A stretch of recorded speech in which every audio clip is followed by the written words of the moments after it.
Long before Rome ruled the Mediterranean or Alexander marched across Asia, another civilization had already mastered the art of empire.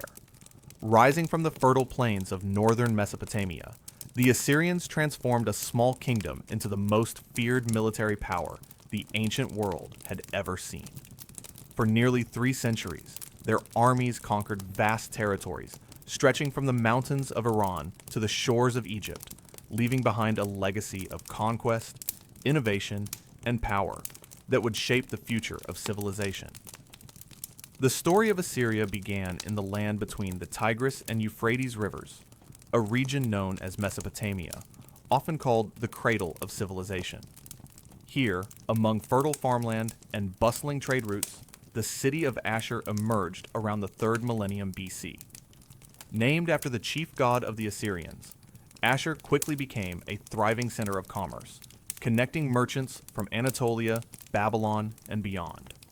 At first, Assyria was not a mighty empire, but a modest kingdom whose wealth came from trade rather than conquest. For centuries, the Assyrians lived in the shadow of larger and more powerful neighbors. Kingdoms such as Babylon, Mitanni, and the Hittites dominated the region, while Assyria fought simply to preserve its independence. Yet, these constant struggles forged a resilient people. Every invasion, every battle, and every hardship strengthened their determination and transformed their society into one that valued discipline, organization, and military excellence above all else. As neighboring empires rose and fell, the Assyrians patiently rebuilt their strength. By the early 1st millennium BC, they had developed a highly organized government, a professional army, and an ambition unlike anything the ancient Near East had ever witnessed. What began as a small trading city would soon become the center of an empire that terrified its enemies and reshaped the political landscape of the ancient world forever. The Assyrian Empire was born in one of the most important regions in human history. Northern Mesopotamia, located in present-day Iraq, with parts extending into Syria and southeastern Turkey, was a land blessed by the waters of the mighty Tigris River. Unlike the vast deserts that surrounded it, this fertile landscape supported thriving farms, prosperous cities, and expanding trade routes. It was here that the Assyrians built the foundations of a civilization that would one day dominate the ancient Near East. Although northern Mesopotamia was less fertile than the southern plains of Babylon, it offered something equally valuable. Rolling hills, dependable rainfall, dense forests, and nearby mountain ranges provided abundant timber, stone, and valuable metals, resources that were scarce elsewhere in Mesopotamia. These natural advantages allowed the Assyrians to construct impressive palaces, forge superior weapons, and sustain a growing population without relying entirely on irrigation. The region also occupied one of the most strategic positions in the ancient world. Major trade routes connecting Anatolia, the Levant, Persia, and Babylonia all passed through Assyrian territory. Merchants carried tin, copper, precious textiles, horses, ivory, and luxury goods across these roads, bringing wealth into Assyrian cities, while exposing the kingdom to ideas and technologies from distant civilizations. Trade made Assyria prosperous, but its location also meant that it stood at the crossroads of countless invading armies. To the north lay rugged mountains inhabited by fierce tribes. To the south stood the powerful kingdoms of Babylonia. The western deserts opened toward the Mediterranean coast, while the eastern highlands connected to the Iranian plateau. Surrounded by ambitious rivals on nearly every side, the Assyrians learned that survival depended not only on diplomacy, but also on military strength. Every generation faced new threats, and over centuries these constant conflicts forged one of history's most disciplined and battle-hardened societies. At the heart of this landscape stood the ancient city of Ashur. Positioned along the western bank of the Tigris River, the city served as both the religious and political center of the kingdom for centuries. Massive temples honored the national god Ashur, while merchants filled its bustling markets with goods from across the Near East. Although later kings would establish magnificent capitals like Kalhu, Dur-Sharrukin, and Nineveh, Ashur always remained the spiritual heart of the empire, a symbol of the civilization from which the world's first great military superpower would emerge. The transformation began under King Ashurnasirpal II, who ascended the throne in 883 BC. Unlike many rulers before him, he sought not merely to defend Assyria's borders, but to expand them relentlessly. Leading campaign after campaign, he marched his armies across northern Mesopotamia, crushing rebellious cities and extending Assyrian influence into Syria and beyond. Every victory brought new wealth, valuable resources, and thousands of captives who were forced to build roads, temples, and magnificent palaces throughout the kingdom. To celebrate his growing power, Ashurnasirpal II moved the royal capital from Ashur to the ancient city of Kalhu, also known as Nimrud. There he constructed one of the most impressive palace complexes of the ancient world. Towering walls, colossal winged bull statues, known as lamassu, intricate stone reliefs depicting military victories, and lavish gardens demonstrated the immense wealth flowing into Assyria from its expanding empire. The new capital became a symbol of Assyria's strength and a warning to any kingdom that dared oppose it. Yet it was under Tiglath-Pileser III that Assyria became a true imperial superpower. Ascending the throne in 745 BC, he revolutionized nearly every aspect of the state. Rather than relying solely on seasonal levies of farmers to fight wars, he created one of history's first professional standing armies. Soldiers who trained year-round and could campaign whenever the king commanded.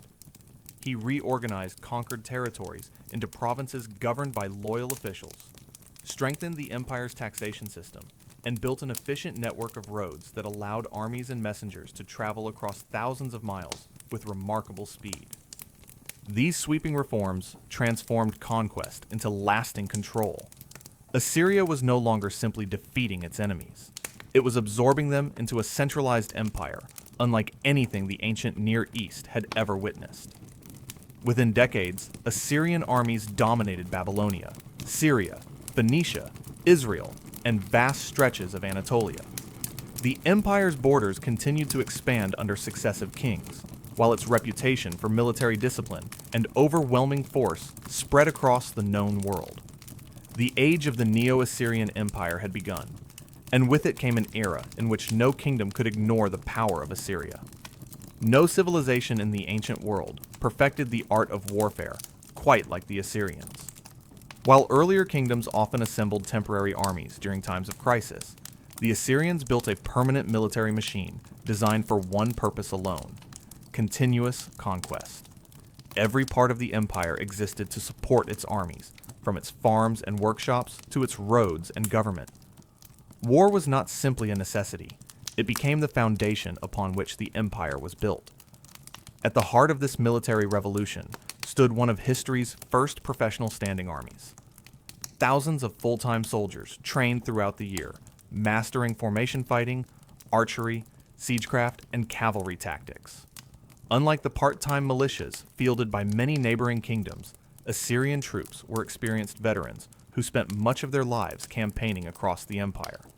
This constant training gave them a level of discipline and coordination that few enemies could match. The Assyrians also excelled at organization. Their armies were divided into specialized units, each with a distinct role on the battlefield. Heavy infantry advanced with large shields, iron helmets, and long spears, forming the backbone of the army. Skilled archers unleashed devastating volleys from behind shield bearers, while agile slingers hurled stones capable of breaking bones and piercing armor. Chariots, once the dominant weapon of ancient warfare, still played an important role. But the Assyrians increasingly relied on cavalry, highly trained horsemen who could move faster, pursue fleeing enemies, and strike with remarkable precision. Supporting these forces was an extraordinary logistical system. Engineers constructed roads and bridges that allowed armies to move rapidly across vast distances, while supply caravans carried food, weapons, and equipment to soldiers deep inside enemy territory. Communication was equally efficient.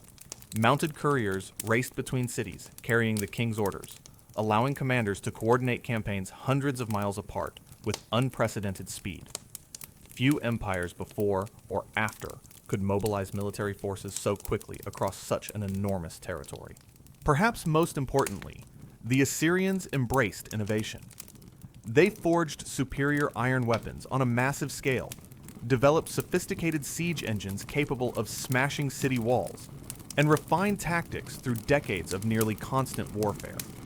Every campaign became an opportunity to improve their methods, making the Assyrian army stronger with each victory. By the 7th century BC, their military had become the most advanced fighting force the world had ever seen. To neighboring kingdoms, the arrival of an Assyrian army was more than the beginning of a battle. It was often the beginning of the end. The Assyrian army did not become the most feared fighting force of the ancient world through sheer numbers alone. Its true strength lay in its weapons, tactics, and relentless pursuit of military innovation. Every campaign served as a testing ground for new strategies, and every victory refined an army that grew deadlier with each passing generation.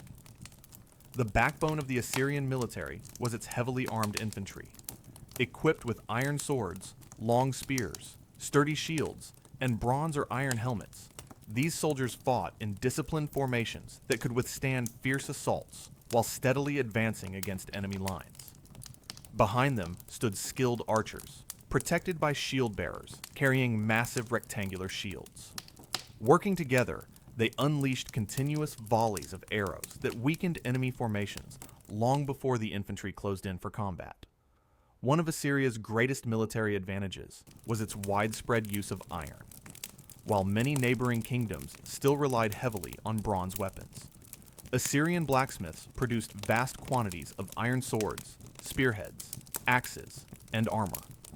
Iron was harder, more durable, and better suited for prolonged warfare, giving Assyrian soldiers a significant edge on the battlefield. Combined with standardized equipment produced across the empire, this allowed the army to arm thousands of troops with remarkable efficiency. The Assyrians also transformed mounted warfare. Chariots, once symbols of royal power, remained valuable for commanding battles and breaking enemy formations, but cavalry steadily became the empire's most flexible weapon. Armed with bows, spears, and swords, Assyrian horsemen could scout ahead of the army, outflank opposing forces, pursue fleeing enemies, and respond quickly to threats across vast distances. Their mobility made it increasingly difficult for rival kingdoms to escape or regroup after defeat. Yet perhaps no aspect of Assyrian warfare inspired greater fear than their mastery of siege warfare. Since many enemies retreated behind towering city walls, the Assyrians developed specialized machines designed to tear down even the strongest defenses. Massive battering rams reinforced with iron smashed against gates, while wheeled siege towers allowed archers to fire directly onto enemy ramparts. Engineers dug tunnels beneath walls to collapse their foundations, while sappers removed defensive obstacles under the protection of shielded coverings. When necessary, soldiers constructed earthen ramps that enabled siege engines and infantry to climb directly to the top of fortified walls. These methods transformed warfare throughout the ancient Near East. Cities that had once believed themselves secure behind thick stone walls now faced an enemy capable of overcoming nearly any defense. Time after time, seemingly impregnable fortresses fell to the relentless determination of the Assyrian army. Their reputation spread far beyond the battlefield, convincing many rulers that surrender was often wiser than resisting. In an age when most wars ended at the city gates, the Assyrians proved that no wall was truly unconquerable. The Assyrians understood that the greatest victory was often the one won before the battle even began. While their armies were unmatched in strength and discipline, they relied on another weapon just as powerful: fear. Through carefully cultivated displays of brutality, the Assyrian kings created a reputation so terrifying that many cities surrendered without ever raising a sword. Terror became an essential instrument of imperial policy, allowing the empire to conquer vast territories while discouraging rebellion. Whenever a kingdom resisted Assyrian rule, the consequences could be devastating. Royal inscriptions proudly recorded the destruction of rebellious cities, the execution of enemy leaders, and the harsh punishments inflicted upon those who defied the king. These accounts were deliberately exaggerated and displayed throughout the empire, ensuring that stories of Assyrian vengeance spread far beyond the battlefield. Whether every claim was true mattered little. The psychological impact was enormous. Captured cities were often stripped of their wealth, their defensive walls demolished, and their surviving populations deported to distant parts of the empire. Rather than allowing conquered peoples to remain together, the Assyrians relocated entire communities across thousands of miles. These forced migrations weakened local identities, disrupted the possibility of organized resistance, and supplied labor for farms, construction projects, and newly conquered provinces. At the same time, other displaced populations were resettled in the emptied cities, creating a diverse empire whose inhabitants depended increasingly on Assyrian authority. This policy of mass deportation became one of the defining features of Assyrian rule. Hundreds of thousands of people were moved throughout the empire over the course of several centuries.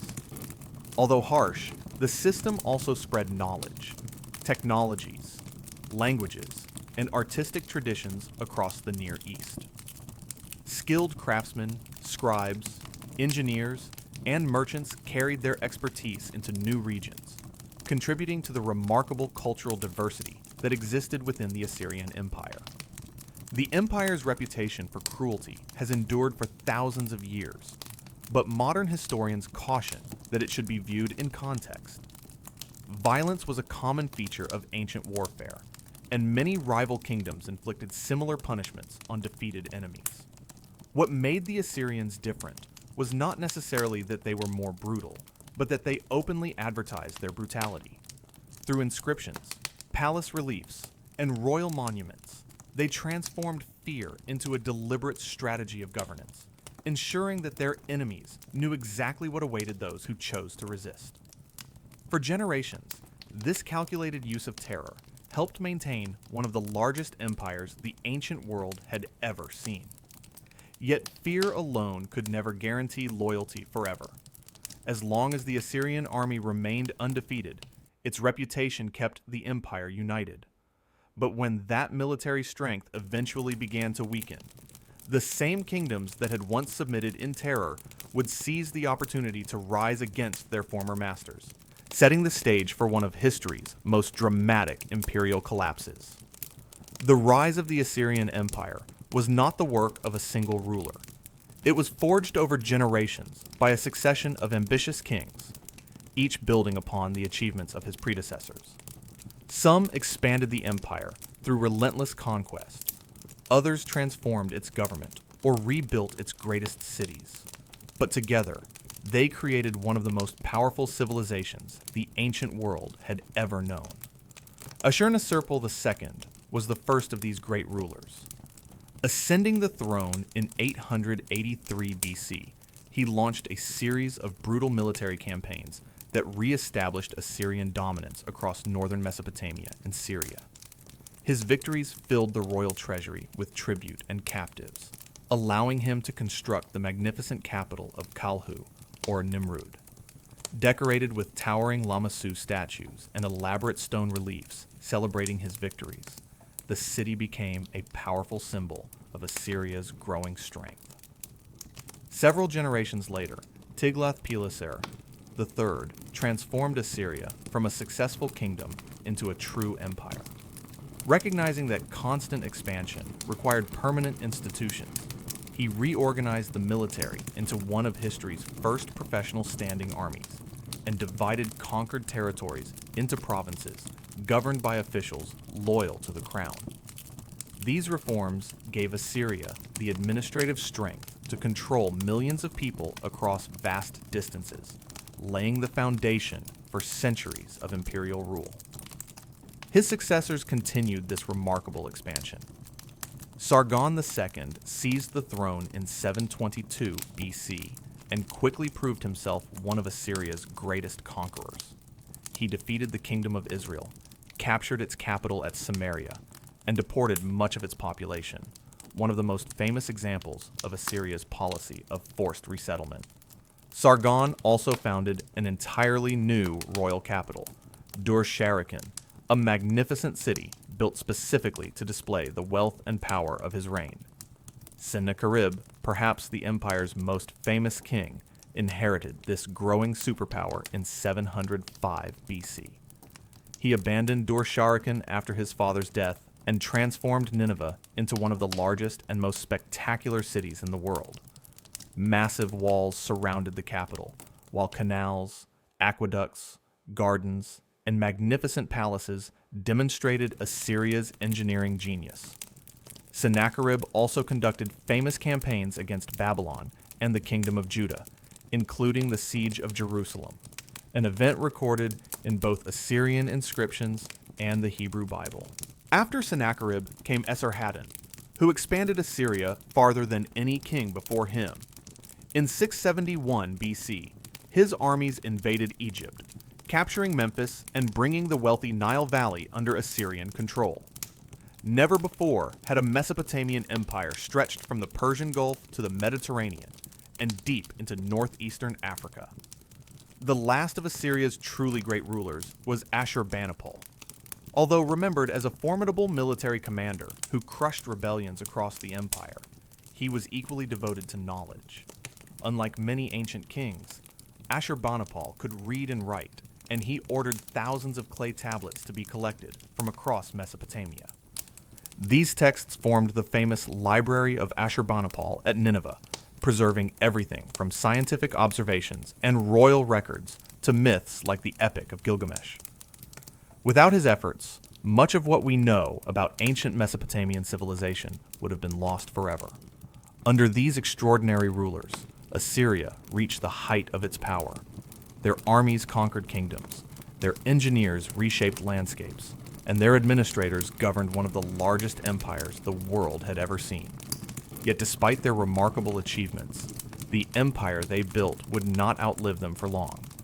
Within a generation of Ashurbanipal's death, the seemingly invincible Assyrian Empire began to unravel. At the height of the Assyrian Empire, no city better reflected its wealth, power, and ambition than Nineveh. Situated on the eastern bank of the Tigris River in what is now northern Iraq, Nineveh had existed for thousands of years as an important religious and trading center. But under King Sennacherib, it was transformed into one of the largest, most magnificent cities on earth, a capital worthy of the world's greatest empire. Sennacherib spared no expense in rebuilding the city. He enclosed Nineveh within nearly 8 miles of massive defensive walls, reinforced by hundreds of towering watchtowers and monumental gates that controlled access to the capital. These fortifications were among the strongest ever constructed in the ancient world, protecting a city that covered more than 2,000 acres and housed perhaps over 100,000 people at its peak. For visitors approaching its walls, Nineveh was a breathtaking display of imperial power. Inside the city stood magnificent palaces, unlike anything the ancient Near East had seen before. The most famous was Sennacherib's Palace Without Rival, an enormous complex containing hundreds of rooms, adorned with finely carved stone reliefs. These masterpieces depicted military victories, royal hunts, religious ceremonies, and scenes of everyday life throughout the empire. Towering lamassu, colossal statues with the bodies of bulls or lions, the wings of eagles, and the heads of men, guarded the palace entrances, serving both as symbols of royal authority and as protective spirits. Supplying a city of this size required remarkable engineering. Sennacherib ordered the construction of an extensive network of canals, stretching for dozens of miles to bring fresh water from distant mountains. His engineers built aqueducts, dams, and irrigation systems on a scale rarely attempted in the ancient world, ensuring that Nineveh enjoyed a reliable water supply throughout the year. These projects not only sustained the city's growing population, but also irrigated fertile farmland and nourished lush royal gardens that astonished foreign visitors. Nineveh also served as the administrative heart of the empire. Messengers arrived daily from every corner of Assyria, carrying reports on taxation, trade, diplomacy, and military campaigns. Officials managed the affairs of provinces stretching from Egypt to Persia, while warehouses overflowed with tribute collected from conquered kingdoms. Gold, silver, ivory, exotic animals, fine textiles, precious woods, and countless other treasures flowed into the capital. Every road in the empire seemed to lead to Nineveh. Yet beyond its wealth and grandeur, Nineveh became one of history's greatest centers of knowledge. During the reign of Ashurbanipal, thousands of clay tablets were gathered from across Mesopotamia and stored within the royal library. These texts preserved centuries of literature, scientific observations, medical knowledge, religious writings, and royal records. Thanks to this extraordinary collection, modern historians have been able to reconstruct much of Mesopotamian civilization, including the famous Epic of Gilgamesh, one of humanity's oldest surviving works of literature. For all its magnificence, however, Nineveh's glory would prove surprisingly short-lived. Within only a few decades of reaching its peak, the seemingly impregnable capital would come under attack from a coalition of enemies. The city that symbolized Assyria's unmatched power would soon become the stage for one of the most dramatic and devastating falls in ancient history. Conquering an empire was one challenge. Governing it was another entirely. At its greatest extent, the Assyrian Empire stretched across thousands of miles and encompassed dozens of different peoples, languages, and cultures. From the mountains of Anatolia to the deserts of Arabia, and from the Mediterranean Sea to the borders of Persia, millions of people lived under Assyrian rule. Maintaining control over such a vast territory required one of the most sophisticated administrative systems the ancient world had ever seen. At the center of this system stood the king, whose authority was considered absolute. The Assyrian monarch was not merely a political leader. He was believed to rule on behalf of Ashur, the chief god of the empire. Every military campaign, law, and royal decree was presented as the fulfillment of divine will. To obey the king was to obey the gods, while rebellion against the crown was treated as both a political crime and a religious offense. This belief strengthened the king's authority and reinforced loyalty throughout the empire. Rather than allowing conquered kingdoms to remain independent, the Assyrians reorganized much of their territory into provinces. Each province was governed by an official appointed directly by the king, whose responsibilities included collecting taxes, enforcing laws, recruiting soldiers, and suppressing unrest. These governors answered only to the royal court, reducing the influence of local rulers who might otherwise attempt to reclaim their independence. It was a remarkably centralized system that allowed the king's authority to reach even the empire's most distant frontiers. Communication was the lifeblood of this administration. The Assyrians built an extensive network of roads connecting major cities and military outposts, allowing officials and armies to travel with unprecedented speed. Along these routes stood relay stations where fresh horses and supplies awaited royal messengers. Important dispatches could cross hundreds of miles in only a matter of days, enabling the king in Nineveh to receive reports from distant provinces and respond quickly to threats. In many ways, this royal courier system anticipated the postal networks that later empires would adopt centuries afterward. The empire also maintained detailed records of nearly every aspect of government.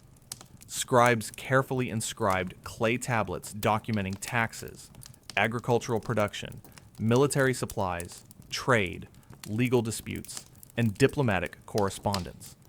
These records allowed officials to monitor resources, organize massive construction projects, and ensure that tribute continued flowing into the royal treasury. Behind every victorious army stood a vast bureaucracy that kept the machinery of empire running efficiently. Perhaps the greatest strength of the Assyrian administration was its flexibility. Conquered peoples were generally allowed to keep their own languages, customs, and local religious practices, provided they recognized Assyrian authority, paid their taxes, and remained loyal to the king. This pragmatic approach enabled the empire to govern an incredibly diverse population without attempting to erase every local tradition. Though fear often enforced obedience, efficient administration ensured that the empire functioned long after the armies had marched on. It was this combination of military power and administrative organization that allowed Assyria to become the first true superpower of the ancient Near East. Yet even the most efficient government depended upon a belief shared throughout the empire, that the gods had chosen Assyria to rule, and at the center of that belief stood one deity above all others: Ashur, the divine protector of the empire, and the god in whose name every king claimed to conquer. Religion was woven into every aspect of Assyrian life. It shaped the empire's laws, guided its kings, inspired its armies, and influenced the decisions of ordinary people. To the Assyrians, the gods did not simply watch over the world. They actively controlled its fate. Every harvest, every eclipse, every military victory, and every natural disaster was believed to reflect the will of the divine. Above all the gods stood Ashur, the supreme deity and protector of the Assyrian people. Originally the patron god of the ancient city of Ashur, his influence grew alongside the kingdom itself. As Assyria expanded into a vast empire, Ashur became more than a local god. He was regarded as the divine ruler of the entire world. The Assyrian king did not claim to conquer lands for his own glory, but as the earthly representative of Ashur, carrying out the god's sacred mission to bring order to the nations. This belief gave Assyrian warfare a deeply religious dimension. Before every major campaign, priests performed elaborate rituals and sacrifices to seek the god's favor. Diviners examined the entrails of sacrificed animals. Astrologers interpreted the movements of the stars, and scholars searched for omens that might reveal the outcome of an upcoming battle. A favorable sign was seen as confirmation that Ashur approved of the king's plans, while an unfavorable omen could delay an invasion or alter military strategy. Although Ashur held the highest place in the Assyrian pantheon, he was far from the empire's only god. The Assyrians inherited much of the older Mesopotamian religious tradition, and worshipped many deities recognized throughout the region. Ishtar, the powerful goddess of love and war, was especially revered and often associated with victory in battle. Shamash, the sun god, represented justice and truth, while Adad governed storms and rainfall. Sin, the moon god, was believed to influence time and the heavens. Together, these deities formed a complex religious system that touched nearly every part of daily life. Magnificent temples stood at the heart of every major Assyrian city. These sacred complexes served not only as places of worship, but also as centers of learning, economic activity, and political influence. Priests oversaw religious ceremonies, maintained temple wealth, and advised the king on matters believed to involve divine guidance. Festivals honoring the gods brought entire communities together through music, feasting, processions, and offerings, reinforcing both religious devotion and loyalty to the state. The Assyrians also believed that supernatural forces surrounded them at all times. Protective spirits were thought to guard homes and palaces, while demons and evil omens threatened those who ignored the gods. To defend against these dangers, people carried amulets, recited prayers, and performed rituals meant to secure divine protection. The colossal Lamassu statues placed at palace gates, creatures with the bodies of bulls or lions, the wings of eagles, and the heads of men, were believed to watch over the kingdom and drive away evil. For the Assyrians, there was no separation between religion and government, between faith and warfare, or between the gods and everyday life. Every royal decree, every military campaign, and every imperial victory was understood as part of a divine plan. Yet, While the gods provided spiritual unity, it was the lives of ordinary people, the farmers, craftsmen, merchants, soldiers, and scribes, who sustained the empire from one generation to the next. Their work, traditions, and daily routines formed the foundation upon which Assyria's greatness truly rested. While history often remembers the Assyrian Empire for its conquering armies and powerful kings, the empire was sustained by millions of ordinary people.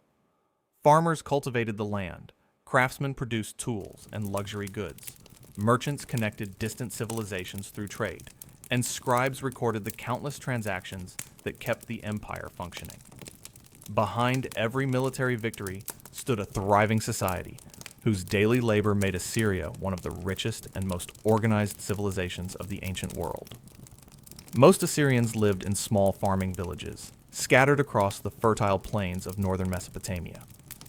Wheat and barley formed the foundation of their diet, while fields of lentils, onions, figs, grapes, and olives supplied additional food throughout the year.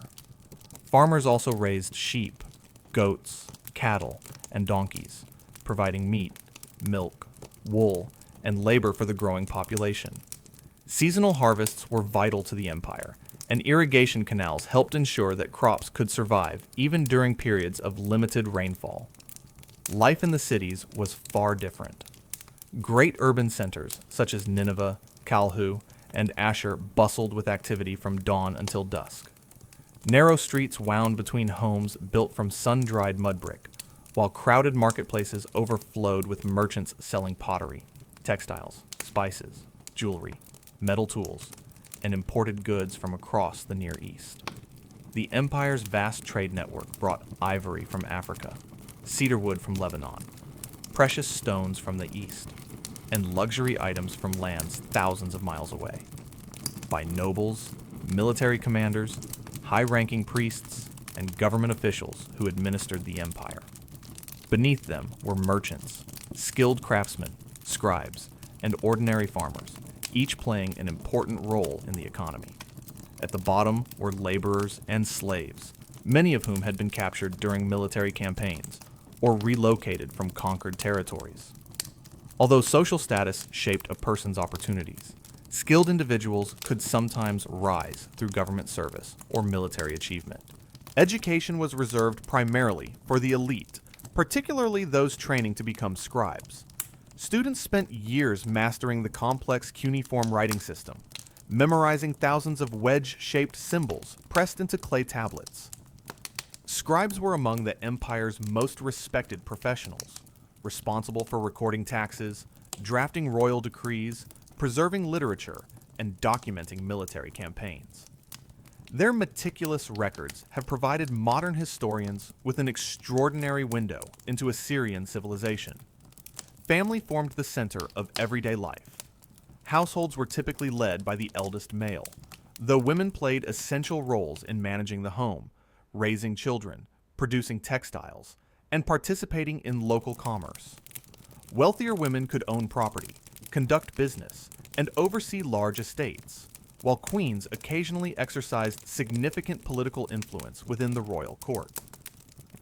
Children learned practical skills from an early age, preparing to continue the occupations of their parents and contribute to the prosperity of their communities. Despite the empire's fearsome reputation, daily life was often surprisingly ordinary. Families gathered for meals, celebrated religious festivals, traded in bustling markets, and passed down stories that had been told for generations. Musicians entertained crowds with lyres and drums. Craftsmen decorated homes with intricate carvings, and merchants negotiated prices, much as they do today. Across the empire, countless ordinary moments unfolded beneath the shadow of Assyria's towering palaces and marching armies. It was this combination of strong communities, productive agriculture, skilled craftsmanship, and organized administration that gave the Assyrian Empire the resources to dominate the ancient world. But the empire's greatest achievements were not limited to warfare or government. Its engineers and architects would reshape entire landscapes, constructing monumental cities and infrastructure that astonished visitors and demonstrated the remarkable ingenuity of Assyrian civilization. The Assyrians did not build their empire with armies alone. Across the ancient Near East, they transformed landscapes through ambitious engineering projects and monumental architecture that demonstrated both their wealth and their technical skill. From towering city walls and vast palaces to canals that carried water across rugged terrain, Assyrian builders created some of the most impressive structures of the ancient world. Every major Assyrian city was designed to project strength. Massive defensive walls surrounded urban centers such as Ashur, Kalhu, and Nineveh, stretching for miles and reinforced with hundreds of watchtowers. Monumental gateways controlled access to the cities, while colossal Lamassu statues stood guard at the entrances. Carved from enormous blocks of stone, these winged creatures, with the bodies of bulls or lions and the heads of men, symbolized both royal authority and divine protection. For visitors approaching the capital, they served as a powerful reminder that they were entering the domain of a mighty empire. At the heart of each royal city stood magnificent palaces, built on an unprecedented scale. These sprawling complexes contained hundreds of rooms, grand courtyards, audience halls, private living quarters, administrative offices, and storerooms filled with tribute from conquered lands. The palace walls were lined with beautifully carved stone reliefs depicting military victories, royal lion hunts, religious ceremonies, and scenes of everyday life. More than simple decoration, these carvings served as visual propaganda, celebrating the king's achievements and reminding all who entered of Assyria's overwhelming power. Perhaps even more impressive than the buildings themselves were the engineering projects that sustained them. Under King Sennacherib, Assyrian engineers constructed an extensive network of canals that carried fresh water from distant mountains to the capital of Nineveh. To overcome valleys and uneven terrain, they built massive stone aqueducts, among the earliest known examples of their kind. These systems supplied drinking water, irrigated farmland, and nourished gardens throughout the city, allowing one of the ancient world's largest urban populations to flourish. The Assyrians also excelled at road construction. Well-maintained roads connected the empire's provinces, allowing merchants, officials, and armies to travel with remarkable speed. Bridges crossed rivers that had once been major obstacles, while relay stations provided fresh horses for royal messengers carrying urgent communications across hundreds of miles. These transportation networks helped bind together an empire that stretched across much of the Near East, making administration and military campaigns far more efficient than those of many rival kingdoms. Their builders mastered the use of mud brick, stone, timber, and imported cedar wood to construct durable and visually striking structures. Skilled craftsmen decorated palace walls with colorful glazed bricks, intricate carvings, and inscriptions praising the accomplishments of the king. Even practical buildings such as temples, storehouses, and fortresses were designed to reflect the empire's order and authority. Every major construction project demonstrated that Assyria possessed not only military strength, but also the wealth, organization, and skilled labor required to reshape the world around it. Many of these remarkable achievements have survived for nearly 3,000 years. Though time, war, and natural disasters have reduced many Assyrian cities to ruins, archaeologists continue to uncover their palaces, canals, reliefs, and monuments, revealing the extraordinary sophistication of a civilization far ahead of its time. Yet among all of Assyria's architectural wonders, one achievement stands apart from the rest. Not a palace or a fortress, but a collection of knowledge that would preserve the history of an entire civilization. Deep within Nineveh stood the library of Ashurbanipal, one of humanity's greatest treasures. Among all the monuments built by the Assyrian kings, none would have a greater impact on history than a collection of clay tablets hidden within the royal palaces of Nineveh. While earlier rulers sought to be remembered through conquest and grand architecture, King Ashurbanipal pursued another kind of legacy, the preservation of knowledge. His royal library would become one of the greatest intellectual achievements of the ancient world, ensuring that thousands of years of Mesopotamian history survived long after the Assyrian Empire itself had disappeared. Unlike most kings of his time, Ashurbanipal was highly educated. He proudly claimed that he could read and write the complex cuneiform script, a skill usually reserved for professional scribes. Fascinated by history, religion, science, and literature, he ordered scholars to gather texts from every corner of his empire. Scribes copied rare manuscripts from temples, royal archives, and ancient cities, while officials searched neighboring kingdoms for valuable works that could be added to the growing collection. Over time, the library expanded to contain more than 30,000 clay tablets and fragments, making it one of the largest collections of written knowledge in the ancient world. Its shelves held royal correspondence, legal documents, historical chronicles, religious hymns, medical treatments, mathematical calculations, astronomical observations, dictionaries, and scholarly commentaries. Together, these records captured nearly every aspect of Mesopotamian civilization, preserving centuries of accumulated knowledge for future generations.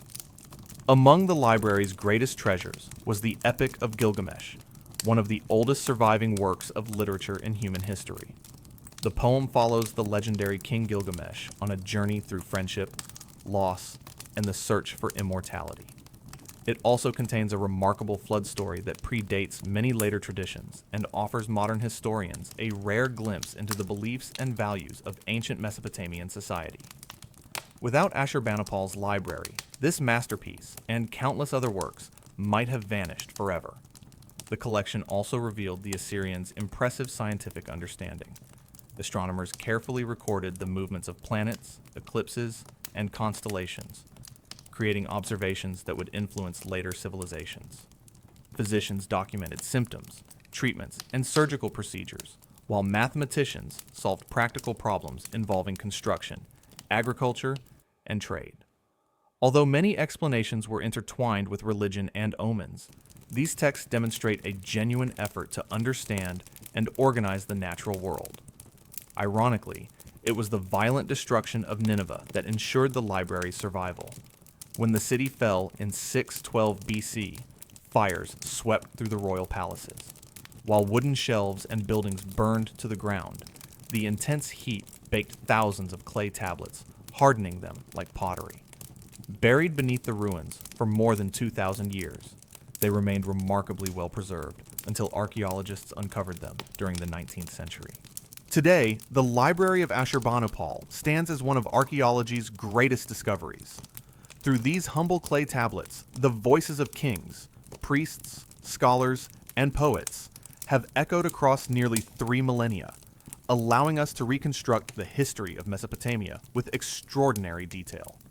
It is a remarkable irony that the empire remembered for its military might left behind one of humanity's greatest gifts, not a weapon or a fortress, but knowledge itself.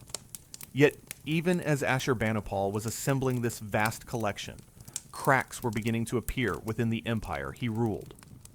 After his death, the powerful machine that had conquered the ancient Near East would begin to falter, and the first signs of Assyria's collapse would soon emerge. At the height of its power, the Assyrian Empire seemed unstoppable. Its armies had conquered kingdoms from Egypt to Persia. Its kings ruled over millions of people, and its capital at Nineveh stood as one of the greatest cities on earth. For generations, no rival could match Assyria's military strength or administrative efficiency. Yet beneath this image of absolute power, the empire was beginning to show signs of strain. The very system that had fueled its rapid expansion would ultimately contribute to its downfall. One of the greatest challenges was the sheer size of the empire. Stretching across thousands of miles, Assyria governed dozens of different cultures, languages, and ethnic groups. Maintaining order required constant military campaigns, a vast bureaucracy, and enormous financial resources. Garrisons had to be supplied, roads maintained, governors supervised, and rebellious provinces brought back under control. As the empire expanded, the cost of defending it grew just as quickly. Years of continuous warfare also placed a heavy burden on the population.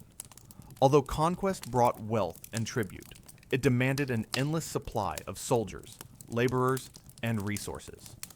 Farmers were called away from their fields to serve in the army, while taxes increased to support military campaigns and massive construction projects. Over time, many provinces became exhausted by the empire's relentless demands, and resentment toward Assyrian rule continued to grow. The death of Ashurbanipal around 631 BC marked a turning point. Unlike many of his predecessors, he left behind no clear and uncontested successor capable of holding the empire together. Rival factions within the royal family struggled for power, weakening the central government at precisely the moment when strong leadership was needed most. Civil wars erupted, draining military resources and creating opportunities for long-subdued enemies to challenge Assyrian authority. Across the empire, subject peoples began to sense that the once invincible superpower was vulnerable. The Babylonians in the south rose in rebellion under the leadership of Nabopolassar, determined to free themselves from decades of Assyrian domination. To the east, the Medes, a powerful people from the Iranian plateau, united under ambitious rulers who saw the weakening empire as an opportunity for expansion. Other kingdoms that had long feared Assyria now recognized that its grip on power was beginning to loosen. For generations, fear had been one of Assyria's greatest weapons. Its reputation for crushing rebellions had discouraged resistance before it could even begin. But as news spread of internal conflicts and military setbacks, that fear slowly disappeared. Provinces that had once obeyed without question began withholding tribute. Local rulers asserted their independence, and rebellion spread throughout the empire. The foundation upon which Assyrian power had rested for centuries was starting to crumble. Within only a few years, the balance of power in the ancient Near East shifted dramatically. The empire that had dominated the region for nearly 3 centuries found itself surrounded by determined enemies and weakened from within. A grand alliance of Babylonians, Medes, Scythians, and other peoples prepared for a final campaign against the greatest military power of the age. Their target was the heart of the empire itself, the magnificent city of Nineveh.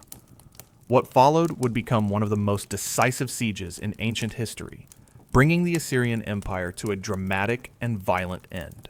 Several decades later, King Sargon II captured one of the most important cities in the ancient Near East, Samaria, the capital of the Kingdom of Israel. After a prolonged siege, the city fell in 722 BC. Thousands of its inhabitants were deported to distant regions of the empire, while settlers from other conquered lands were brought in to replace them. The conquest permanently reshaped the political landscape of the Levant and became one of the most famous examples of Assyria's policy of population resettlement. Perhaps the empire's greatest display of siege warfare came during the siege of Lachish in 701 BC under King Sennacherib. The fortified city, one of Judah's strongest defenses, resisted the advancing Assyrian army with thick walls and determined defenders. But the Assyrians methodically constructed enormous earthen ramps, advanced battering rams protected by armored coverings, and unleashed relentless volleys of arrows against the defenders. After intense fighting, Lachish fell to the invaders. The battle was so significant that Sennacherib ordered it immortalized in detailed stone reliefs decorating his palace at Nineveh. Today, these carvings remain among the finest visual records of ancient warfare ever discovered. Assyria's military reached its greatest territorial expansion under King Esarhaddon. In 671 BC, his armies invaded Egypt, one of the wealthiest and most prestigious civilizations of the ancient world. Crossing the Sinai Peninsula, the Assyrians defeated Egyptian forces and captured the great city of Memphis. Never before had a Mesopotamian empire successfully conquered Egypt. The victory demonstrated that no kingdom, regardless of its age or reputation, was beyond the reach of the Assyrian army. Not every battle ended in triumph. In 600, 91 BC, King Sennacherib fought the Battle of Halul against a powerful alliance of Babylonians, Elamites, and their allies. The fighting was immense, with both sides claiming victory in their official records. While Assyria ultimately retained its dominance, the battle revealed that even its mighty armies could be challenged when enough enemies united against them. It foreshadowed the coalition that would eventually bring the empire to its knees, decades later. Together, these battles reveal the remarkable evolution of Assyrian warfare. Their armies mastered open-field combat, siege warfare, cavalry operations, engineering, and long-distance logistics on a scale never before seen. They did not simply win battles, they transformed the very nature of warfare. The tactics developed by the Assyrians would influence military commanders for centuries, leaving a legacy that extended far beyond the life of the empire itself. When people think of the Assyrians, they often picture conquering armies and fearsome warriors. Yet behind their military success stood one of the most technologically advanced civilizations of the ancient world. The empire's engineers, craftsmen, architects, and scholars developed innovations that allowed Assyria not only to conquer vast territories, but also to govern, supply, and connect them with remarkable efficiency. One of their greatest achievements was the widespread production of iron weapons. While earlier civilizations had relied primarily on bronze, Assyrian blacksmiths mastered large-scale ironworking, producing stronger swords, spearheads, axes, helmets, and armor for thousands of soldiers. This gave their armies a significant advantage on the battlefield and helped standardize military equipment across the empire, ensuring that every campaign could be supplied quickly and effectively. Assyria also revolutionized siege warfare through advanced engineering. Massive battering rams reinforced with iron smashed through city gates, while towering siege engines allowed archers to fire down upon defenders from above the walls. Combat engineers dug tunnels beneath fortifications, built enormous earthen ramps to overcome steep defenses, and developed protective coverings that shielded soldiers from enemy arrows. These innovations transformed cities that had once seemed invincible into vulnerable targets. Beyond warfare, the Assyrians displayed extraordinary skill in civil engineering. Under King Sennacherib, they constructed an intricate system of canals, dams, and aqueducts that carried fresh water across rugged landscapes into the growing capital of Nineveh. Some of these aqueducts rank among the earliest large stone structures of their kind ever built. These projects supplied drinking water, irrigated farmland, and supported one of the largest urban populations in the ancient world. The empire's road network was equally impressive. Well-maintained highways linked distant provinces, while relay stations with fresh horses enabled royal couriers to carry messages across hundreds of miles in only a few days. This rapid communication allowed the king to coordinate military campaigns, respond to rebellions, and administer one of history's largest empires with remarkable speed. In many ways, this system anticipated the communication networks later perfected by the Persian and Roman empires. Assyrian scholars also made lasting contributions to science and knowledge. Astronomers carefully recorded eclipses, planetary movements, and seasonal cycles with surprising accuracy, while physicians documented diseases, treatments, and surgical techniques in detailed medical texts. Mathematicians developed practical calculations for architecture, engineering, taxation, and agriculture, demonstrating a sophisticated understanding of the world around them. Perhaps their greatest innovation, however, was recognizing the importance of preserving knowledge itself. Through the library of Ashurbanipal, thousands of texts from across Mesopotamia were collected, copied, and protected for future generations. Without this remarkable effort, much of humanity's earliest literature, history, science, and mythology, including the Epic of Gilgamesh, might have disappeared forever. The Assyrian Empire is often remembered for the fear it inspired, but its true greatness lay in something far more enduring. It pioneered professional armies, advanced engineering, centralized government, long-distance communication, and the preservation of knowledge on an unprecedented scale. Long after its cities fell and its kings were forgotten, these achievements continued to influence the civilizations that followed. In many ways, the Assyrians did not simply build an empire. They helped shape the future of the ancient world.